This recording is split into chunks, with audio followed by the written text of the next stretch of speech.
भारत और जापान के बीच दोस्ती की नई इबारत लिखने वाले जापान के पूर्व प्रधानमंत्री शिंजो आबे अब इस दुनिया में नहीं रहे। जापान के नारा शहर में एक भाषण के दौरान उनकी गोली मारकर हत्या कर दी गई।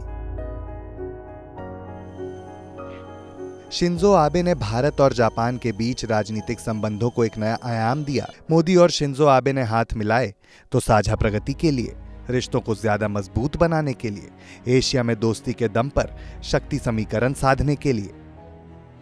उसी दोस्ती का नतीजा था कि विश्व पटल पर भारत के साथ लगातार कंधे से कंधा मिलाकर चलने वाले शिंजो आबे को भारत सरकार ने भारत के सर्वोच्च नागरिक सम्मान में से एक पद्म विभूषण सम्मान से नवाजा था।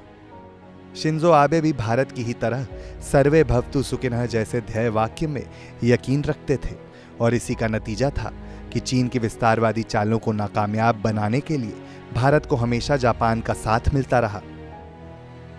प्रधानमंत्री रहते शिंजो आबे ने नए भारत के निर्माण में जो योगदान दिया उसे भारत सदियों तक याद रखेगा। प्रधानमंत्री के तौर पर भारत की रेलवे को आधुनिक बनाने के लिए बुलेट ट्रेन के लिए जापान से तकनीक का समझौता हुआ और जिसके बाद इसे पूरा करने के लिए आबे ने भारत आकर बुलेट ट्रेन समझौते की पहली ईंट भी रखी। राजनीति के साथ ही साथ भारत और जापान के सांस्कृतिक रिश्तों की बुनियाद को भी मजबूत बनाने के लिए हमेशा तत्पर थे। काशी में रुद्राक्ष इंटरनेशनल कन्वेंशन सेंटर का समझौता कर उसे मूर्त रूप देने का काम आबे ने ही किया।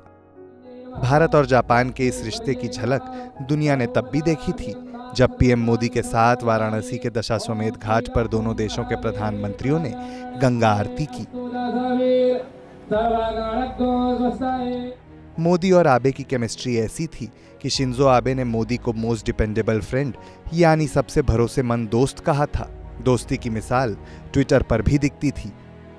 और जब आज नए भारत के निर्माण में अपना सर्वाधिक योगदान देने वाले शिंजो आबे का निधन हुआ तो उसी ट्विटर पर पीएम मोदी ने ट्वीट कर कहा, मेरे प्रिय मित्र शिंजो आबे पर हुए हमले से बहुत दुखी हूं। हमारी संवेदना और प्रार्थनाएं उनके परिवार और जापान के लोगों के साथ है। जापान के साथ भारत की प्रगति का जो नाता फरवरी 1981 में मारुति उद्योग की स्थापना के साथ जुड़ा था उसे शिंजो आबे ने बुलेट ट्रेन तक पहुंचाने की बुनियाद रखी। भारत के सच्चे हितैषी और दोस्त के चले जाने का दुख पूरे भारत को है। उनकी दिवंगत आत्मा को शत शत नमन।